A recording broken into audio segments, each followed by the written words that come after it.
Hello, I'm Joyce Harper and I'm Professor at the Institute for Women's Health at University College London, and it gives me great pleasure to introduce you to the certificate in clinical embryology that we've established through the Embryology and PGD Academy. I've been teaching in the fields of fertility and reproductive genetics for almost 30 years. I set up several master's courses at University College London, and I've been running hands-on training courses since 1996.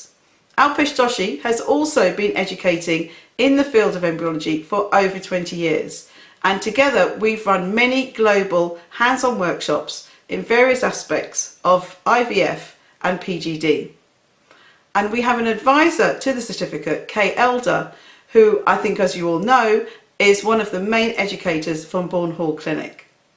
So the certificate is made up of 8 distance learning modules, and after each module there is an exit exam which takes place as a multiple choice, and finally, after all 8 modules are complete, there is a final exit exam that involves a practical aspects, an essay and an oral exam. Here I'm just going to talk to you about the aims and objectives and what's included in Module 1. And Module 1 is on the laboratory from gamete to embryo.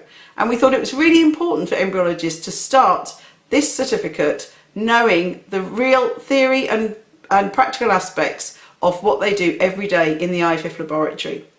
So the aims and objectives of this module are to educate candidates on the various aspects of lab-based methodologies, to understand various laboratory and clinical protocols, to give the theoretical knowledge of the background needing to the optimised use of protocols, to assist candidates on building up a foundation of clinical embryology and a knowledge framework on how and when various processes in the lab tie in together, and to provide information on selecting the right equipment for the laboratory and understanding the fundamental aspects and limitations of equipment. So how each of these 8 modules are going to work is that for each lecture there will be a photo and a bio of the speaker. And our speakers are international educators that have many years' experience in training people in embryology. There will be some notes to go with the talk, and then there will be a video of the talk with PowerPoint slides.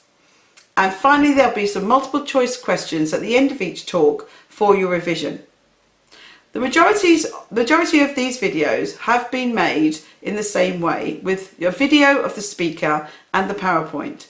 But for a few of the talks, the speakers have just used PowerPoint narration. So we'd like to hear which you prefer.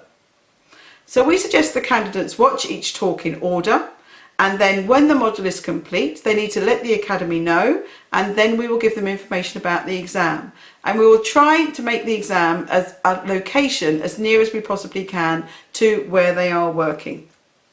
The subjects that will be covered include the history of the birth of the first IVF babies, an introduction to laboratory equipment and staff, culture media, development and composition, and also sequential and single step, what embryologists should consider. Then there'll be a talk on semen assessments, preparing sperm for ART, and then the laboratory aspects of IVF and the laboratory aspects of ICSI. Then there'll be a talk on the embryologist's role in the egg collection, how to do the pronuclear check, blastocyst culture, advantages and disadvantages and in which patients, embryo selection and scoring, laboratory aspects of the embryo transfer procedure, how should we bring new technology into the IVF lab, a discussion of the adjuncts, assisted hatching, an introduction to time-lapse, and model building with time-lapse technology. And we want your feedback, so we want to hear from you after each module and also after the exam. We want to know which talks you liked, which you didn't like, and which format of presentation that you liked. We will also set up a forum to discuss the module with fellow students, and if you have any questions at any time throughout the course, obviously you are free to contact the Academy and we will aim to help you. So if you want to find out about the rest of the modules in the certificate or any information including how to apply for the certificate, please go to our website embryologyandpgdacademy.com and click on the link to the embryology certificate. And if you want to contact us at any time, please email us on ivf.pgd.academy@gmail.com. I'm really looking forward to candidates taking this module and then also completing the whole certificate. Thank you very much.